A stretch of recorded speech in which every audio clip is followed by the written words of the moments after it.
Hola, buenas tardes. Vamos a hablar de feminismo. No vamos a hablar del feminismo en términos actuales, sino que lo que yo quiero hacer es intentar armar una línea que tenga que ver con una posible o una de las tantas posibles genealogías de esto que termina hoy en un movimiento colectivo denominado feminismo, por darle un nombre. Para hablar de feminismo no es necesario nombrar permanentemente este término o acudir permanentemente a este término, feminismo.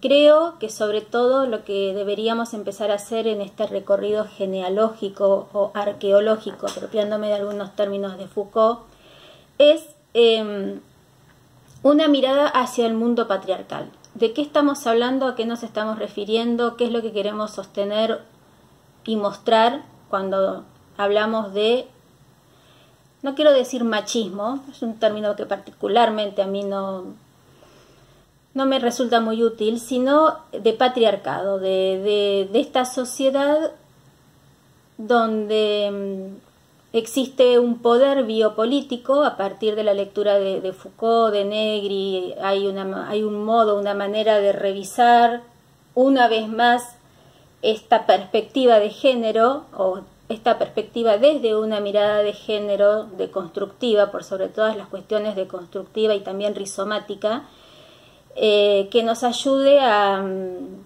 observar por qué vivimos en un mundo patriarcal y por qué mujeres, y junto con las mujeres todas las sexualidades que se entienden o que se proponen como divergentes han sido y siguen siendo oprimidas.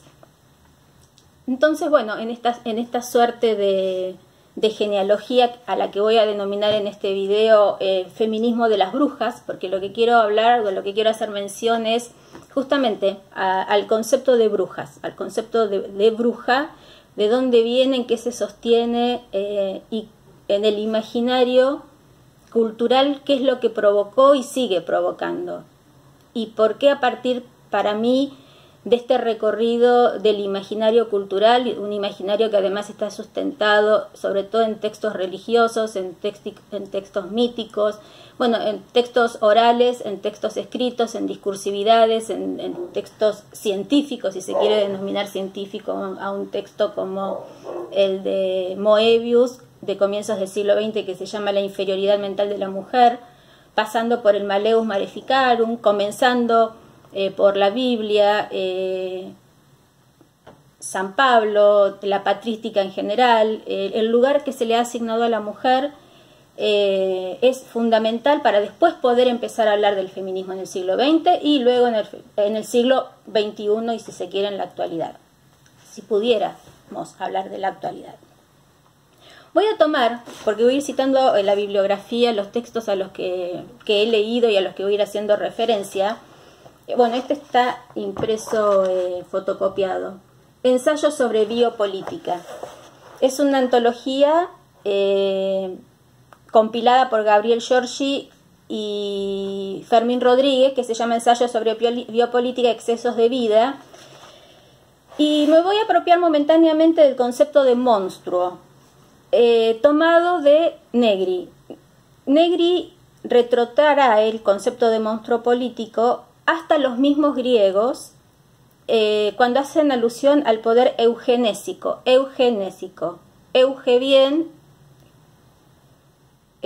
bueno, eu bien, y génesis nacido, lo que hoy todavía se llama, solemos, de un modo que también critico, decir que alguien es de una buena familia, viene de una buena familia, es de una buena familia. También tendríamos que invito a que prestemos atención a esas frases hechas que tienen un gran poder y una carga simbólica que nos retrotrae y nos hace que permanentemente estemos reforzando estos criterios presentes en la eugénesis o en la eugenesia, que es entender el buen nacido perteneciente a una familia que va a responder, por supuesto, a caracteres empoderados, aristocracia, alta burguesía, blancos o lo que fuere. Es un poder eugenésico que hace la vida y los cuerpos de acuerdo a principios de selección y distribución jerárquica de una humanidad normativa, frente a la cual toda resistencia, desvío o error solo puede emerger como monstruo. El monstruo es entonces la potencia de ese cuerpo colectivo que desborda y altera los principios eugenésicos en torno a los cuales Occidente habría constituido y definido lo humano. Eugenesia y capitalismo se leen en continuidad como modos de dominio que usurpan la inmanencia monstruosa de la vida. Las mujeres somos monstruos y las brujas serían monstruos a la enésima potencia, es decir, es toda la inmanencia posible del devenir otro respecto de lo uno, respecto de lo eugenésico, respecto del hombre, respecto del poder, respecto de la religión, respecto de todo aquello que determina una jerarquía casi de carácter ontológico. Inscriptos dentro de esta mirada de eugénesis o de eugenesia y, bueno, también preguntándonos cuál es el lugar que el arte y la literatura tienen estas exploraciones, vamos a llegar al espacio que ocupa la literatura como lugar de resistencia, lugar de manifestación de una voz, lugar político y también lugar de resistencia y de expresión del malestar en la cultura. Para llegar a eso, yo creo que esto me va a llevar más de un video, porque cada uno de estos videos tiene una duración de media hora. Entonces voy a empezar ya mismo por cualquier lugar. Es decir, ya que el feminismo es un rizoma, es un devenir permanente, es una desterritorialización permanente que sigue arrastrando como todo devenir, otros agenciamientos que tienen que ver con otros modos, otras sexualidades y otras monstruosidades. Voy a empezar por una carta que le envía Gustav Mahler, el compositor conocidísimo, a su amada Alma Mahler. Este libro que se llama Alma Mahler, la novia del viento.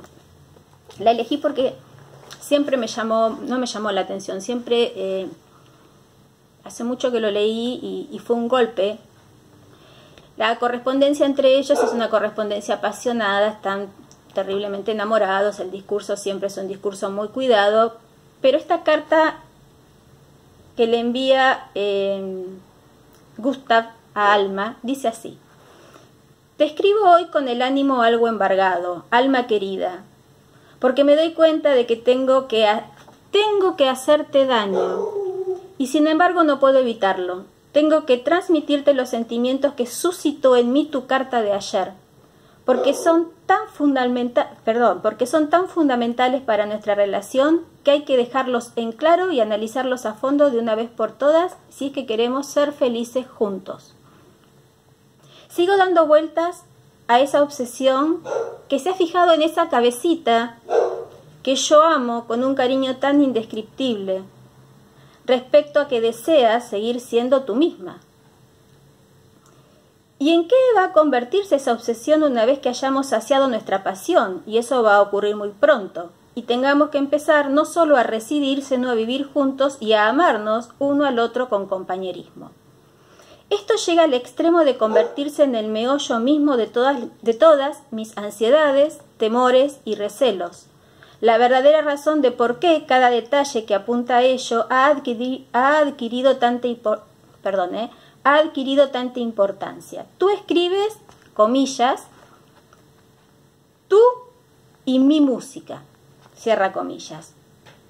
Perdóname, pero también tenemos que discutir eso. En este punto, alma mía, es absolutamente imperativo que nos contentemos claramente uno con el otro. Perdón, estoy leyendo mal. Es absolutamente imperativo que nos entendamos claramente uno al otro de una vez antes de que volvamos a vernos. Lo vuelvo a leer. Dice, es imperativo que nos entendamos claramente uno al otro de una vez antes de que volvamos a vernos. ¿Vas a creerme un engreído, Alma? Créeme, es la primera vez en mi vida que me pongo a hablar de eso a alguien que no lo enfoca como es debido. ¿Sería posible para ti a partir de ahora considerar mi música como tu música? ¿Es considerar mi música como tuya?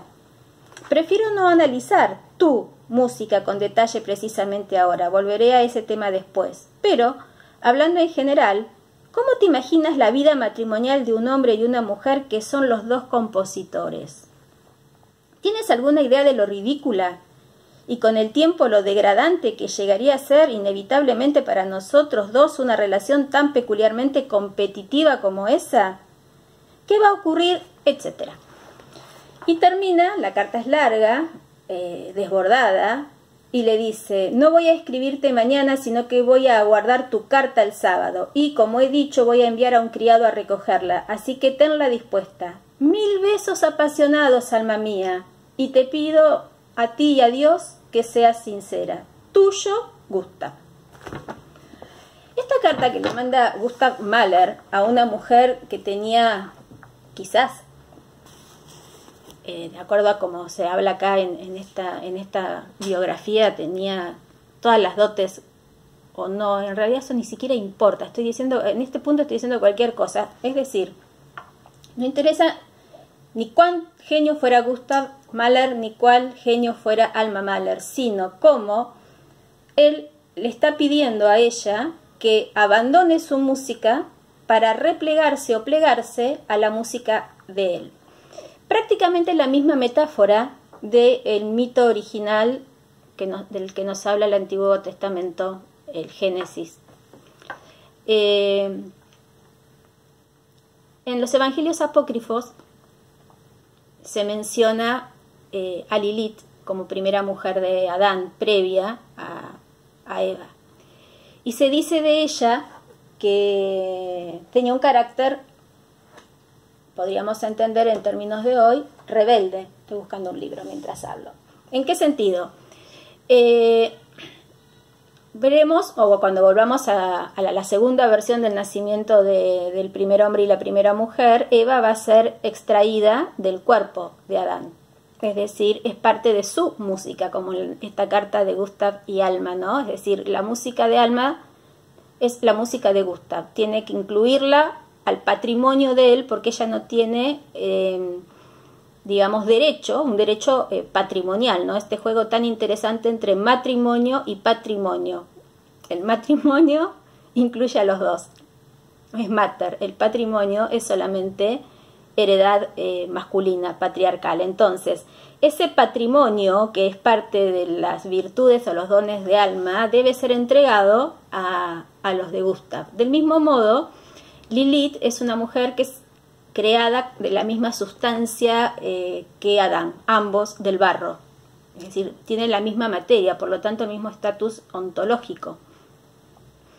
Y Lilith se resiste a tener sexo con Adán, siempre respetando la postura del misionero, es decir, ella debajo y él arriba. Entonces, como ella busca otros modos de no sentirse gobernada, Adán va y se queja ante Dios y le dice: esta mujer que me diste no obedece a mis órdenes. Entonces Dios la expulsa del paraíso y se dice que desde ese momento Lilith es una diableza encargada o que tiene como misión entrar en los sueños de los hombres castos o de los hombres en general mientras duermen y provocarles las poluciones nocturnas. De ahí que Lilith, digamos, extrapolada o más que extrapolada, quitada de los evangelios no apócrifos, es decir, va a seguir su trayectoria, su travesía de monstruo. Bueno, será vista también durante la Edad Media como una de las diablezas por antonomasia que va a ser como jefe de manada respecto de las brujas que la van a seguir. Tanto Diana cazadora, traída de la mitología clásica como Lilith, se van a configurar como dos de las posibles, porque hay estudios que hablan de muchas otras mujeres, monstruo, que van a funcionar como anomales, diría Deleuze, en tanto y en cuanto van a ser jefe de manada o jefe de banda, únicas, solitarias, demoníacas. Vuelvo a repetir, en este caso, cuando hablamos de Deleuze, el demonio no como representante del mal, sino de la multiplicidad. ¿Por dónde me gustaría a mí continuar? Hay un estudio de Virginia Newton que se llama Historia del deseo en la época medieval. En este libro ella plantea una tesis que es en cierta manera la tesis que yo voy a tomar o voy a seguir en esta lectura de una posible genealogía del feminismo de las brujas, o el feminismo brujeril, o el feminismo, no lo voy a llamar maléfico, de las brujas. Y esta tesis señala lo siguiente, dice, una de las tesis de este trabajo postula que el discurso medieval, toda la discursividad medieval, reinscribe la matriz griega del pensamiento en el marco de una nueva episteme. Así como hemos tenido el mito griego que ha establecido toda una episteme, el mito, la filosofía, la tragedia, la comedia, la épica, es decir, toda la discursividad griega, que es la primera fundación del pensamiento occidental, ella propone, y yo, digamos, adhiero a esta postura, a esta tesis, entender a la discursividad medieval o al discurso medieval como una nueva episteme, la segunda episteme. Pensamiento en el marco de una nueva episteme, introduciendo así nuevas direcciones, nuevas trayectorias, hasta constituirse como la segunda fundación o segunda matriz del pensar occidental, a partir de la cual se generan ciertos discursos y prácticas. Lo voy a dejar acá. Por eso es que la mayor parte de los libros que yo voy a ir citando o los textos a los que voy a ir haciendo referencia están insertos dentro de esta segunda fundación o esta matriz o esta segunda episteme. Por supuesto estamos en el ámbito de lo teórico, son tesis, se pueden refutar, tampoco me interesa su refutación en el sentido de que, bueno, el feminismo es un movimiento y de él hay que hacer su posible genealogía, rastrear esas voces censuradas y sobre todo, de un modo muy interesante, para hablar del feminismo es necesario hablar del patriarcado o de este término que se utiliza habitualmente que es el machismo, si no nunca se va a entender realmente de qué hablamos cuando hablamos de feminismo o feminismos, porque no hay uno solo. Entonces, siguiendo con este orden, hay otro libro con el que al que quiero hacer alusión o continuar, que es un libro de Guy Brechtel que se llama Las cuatro mujeres de Dios. La puta, la bruja, la santa y la tonta. Bueno, él va a continuar con, o mejor dicho, sí, va a continuar con estudios anteriores, sobre todo llevados a cabo por medievalistas, que tienen que ver con el espacio o el imaginario femenino dentro de toda esta discursividad a la que hicimos referencia recién, que tiene que ver con una segunda fundación o una segunda episteme dentro del pensamiento occidental, a partir de discursividades y a partir, por supuesto, incluso de prácticas legales, como es la que intenta ejercer o ejerció el Maleus Maleficarum o Martillo de Brujas. Libro que se estudia muchas veces en la carrera de Derecho, es decir, el ejemplar que yo tengo, que no es un libro, sino que también es una impresión fotocopiada, corresponde a una cátedra perteneciente a una de las carreras que hay en Derecho acá en la Universidad de Mar del Plata. Es decir, eso desde ya me hace pensar, sin que yo haya cursado ninguna materia de Derecho, que el Maleus Maleficarum está considerado, bueno, uno de los textos privilegiados para entender lo que es un procedimiento legal, encontrar al acusado, hacer funcionar ciertas características que lo vuelven culpable, por supuesto en el Maleus Maleficarum o Martillo de Brujas, que es un manual del inquisidor, no hay posibilidad de que ninguna mujer acusada de brujería saliera impoluta o se la declarara inocente. Existían pruebas como las siguientes. Si la mujer, insistían que era, si la mujer ante la tortura no se declaraba culpable, porque si se declaraba culpable, listo, ya estaba condenada, pero si se seguía declarando inocente, existían pruebas tales como se la tiraba al río empedrada, es decir, con piedras, con el peso de las piedras. Si la mujer se hundía, era inocente. Si la mujer flotaba, era culpable. O la balanza. En la balanza, que yo me la imagino, gigante, se ponían dos cuerpos, el cuerpo del texto de la palabra de Dios, es decir, la Biblia, y en otro el cuerpo de la acusada. Si el cuerpo de la acusada pesaba más que la palabra de Dios, era culpable. Y ya que estoy en el Malleus Maleficarum, antes de seguir con el libro de las 4 mujeres de Dios, quiero hacer una enunciación de cuáles eran las formas de tortura, porque, pasa esto siempre, ¿no? Porque siguen sucediendo del mismo modo. El Malleus Maleficarum menciona, describe y aplica los siguientes mecanismos de tortura: el garrote, la hoguera, el descuartizamiento por caballos, el taburete sumergible, las garras de gato, la bota malaya, la rueda de despedazar, la cuna de Judas, la sierra, la horca, el empalamiento, el péndulo y el tormento de agua, para castigar a las mujeres condenadas por brujas. En las 4 mujeres de Dios, la puta, la bruja, la santa y la tonta, lo que hace Brechtel es ampliar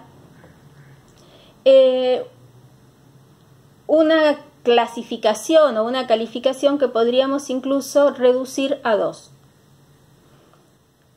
En realidad yo lo reduciría a las 2 mujeres de Dios, la virgen y la puta. Toda aquella mujer que durante este periodo, ¿no? Tan marcado por la palabra de la patrística, algo de eso vamos a hablar también. San Jerónimo decía, entre otras cosas, que adúltera era aquella mujer que amara más a Dios, que amara más a su esposo o que le fuera más fiel a su esposo que a Dios. Es decir, aún una mujer fiel a su marido es adúltera. Cualquier placer ligado a la sexualidad femenina estaba ligado no solamente con ser puta, sino con ser bruja. Bueno, la santa y la tonta es un trabajo interesante porque dentro de la tonta podemos inscribir también a los personajes de los cuentos de hadas, que es otro de los temas a los que voy a hacer referencia. Pero yo estoy marcando caminos, recorridos, que fuera, es decir, al margen de lo que podemos entender por literatura feminista o por teoría feminista, está planteando o está haciendo precisamente un revisionismo histórico de los espacios asignados históricamente a la mujer. Y me voy a centrar, o me estoy centrando, como les dije anteriormente, en esto que Newton llaman la segunda fundación, ¿sí? La episteme medieval. Dice, la presente obra trata acerca de la investigación del deseo. Acá vamos a tener el tema precisamente por el cual las mujeres han sido castigadas y seguimos siendo castigadas. No se nos permite ser sujetos del deseo. ¿Qué deseamos las mujeres? Para mí, una voz y un cuerpo propio, ser dueñas de nuestra voz y de nuestro cuerpo, es decir, de nosotras mismas. Eso es el deseo, precisamente eso es lo que no va a estar permitido, lo que se va a castigar con todos esos mecanismos que acabo de decir, la sierra, el empalamiento, la hoguera, la tortura de agua, el gato, castigando siempre el deseo femenino. Por eso la presente obra, leo la parte de atrás, trata acerca de la investigación del deseo en el marco de la episteme medieval, tal como ésta surge del espesor de prácticas y saberes y de los fenómenos y acontecimientos que ha hecho posible a partir de su emergencia, entre ellos el amor pagano, el amor cortés, el carnaval, la ascesis cristiana, la castidad, la abstinencia, la mortificación del cuerpo, la beatitud, etc. Resultando de esto toda una serie de prohibiciones, recurrencias y quiebres cuyos efectos discursivos se ciernen aún hoy y en casi todas las culturas como un inmenso e inextinguible latido. Gustav Mahler diciéndole a Alma Mahler, hombre y mujer pertenecientes al gran mundo cultural y supuestamente pro de su momento, es o tu arte o el mío. Tu música tiene que ser mi música. Continuando con este recorrido, yo quiero rescatar la colección de historia de las mujeres llevado a cabo por Georges Duby y Michel Perrault. Ya hace ya muchas décadas estos libros, esta colección de historia de las mujeres también fueron de gran importancia dentro de la construcción o la deconstrucción del imaginario femenino.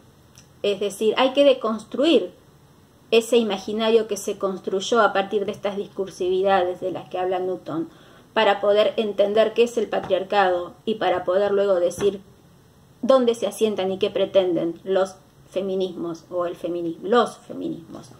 En esta colección de historias de las mujeres, yo marqué dos pasajes al azar. ¿Sí? Este pertenece a la introducción y dice: en el primer capítulo de su libro, La ciudad de las damas, Christine de Pisan, que es considerada una de las primeras feministas de la historia, eso también es parte de la arqueología, ¿no? Es decir, ¿quiénes fueron aquellas mujeres que han tenido la fuerza monstruosa suficiente en momentos mucho más patriarcales y mucho más empoderados que hoy en día, que han tenido la clarividencia y la posibilidad de salir a los mandatos del contexto, porque hay que tener también la capacidad, la inteligencia y la rebeldía para pensar más allá de lo que se nos impone en determinados contextos. Es imposible, o mejor dicho, no corresponde pensar un texto fuera de las condiciones de su contexto. Es decir, el discurso de una mujer fuera de las discursividades de ese contexto. Entonces aparecen estas islas, estos personajes, estas mujeres extémpore, ¿no? En ese sentido son los anomales de Deleuze. Lo que pasa que al no haber habido un movimiento que les permitiera poder continuar con esa energía, con esa fuerza, con esa desterritorialización y con esas líneas de fuga, ese bloque ha tenido o se ha visto imposibilitado, por lo tanto son islas, y creo que es un trabajo de todas las mujeres o de todos aquellos que adherimos a esta búsqueda de una arqueología feminista. El término feminista se puede cambiar si se quiere, para trazar una desterritorialización, es decir, ¿de qué estamos desterritorializando? Toda esta territorialización molar, eugenésica, que ha imposibilitado y sigue imposibilitando, ¿no? Y la fuerza del imaginario es tan fuerte que sin temor me atrevo a decir que en gran parte las mujeres han sido la mano de obra barata del patriarcado. Es decir, las mujeres han educado hombres machistas y mujeres machistas. Es decir, no toda mujer es feminista. Del tema de los hombres no me voy a ocupar, si son feministas o son machistas. Prefiero circunscribirme a de qué modo la subjetividad femenina se encuentra atravesada por estos mandatos, es decir, por estas discursividades, por estas epistemes. Bien, creo que me queda muy poquito tiempo, entonces voy a terminar de leer esto. Dice: Christine de Pisan explica cómo toma conciencia de la desgracia de haber nacido mujer, y dice Christine de Pisan: en mi locura me desesperaba en que Dios me hubiese hecho nacer en un cuerpo femenino. Eso decía Christine de Pisan. Cuando el rechazo de sí misma se extiende a todos sus congéneres, esto dice nuevamente Christine de Pisan, como si la naturaleza hubiera engendrado monstruos, acusa a Dios. Christine de Pizan acusa a Dios diciendo como si la naturaleza hubiese engendrado monstruos y esa monstruosidad es haber nacido mujer. Y luego analiza minuciosamente las raíces de su miseria y descubre en la serie de las autoridades, entre comillas, a los artesanos de su infortunio. Es decir, Christine de Pizan, en primer lugar, culpa a Dios por haberla hecho nacer monstruo, es decir, haberla hecho nacer mujer, y finalmente entiende algo que en el siglo XX va a decir Simone de Beauvoir: no se nace mujer, se llega a serlo. No se nace monstruo, se llega a serlo. Es una construcción de poder, tiene que ver con la fuerza de un imaginario, tiene que ver con la fuerza de las discursividades y tiene que ver precisamente con esto que Negri llama el poder eugenésico. Bien, corto antes de que se detenga y quede interrumpido. Continúo en un próximo video.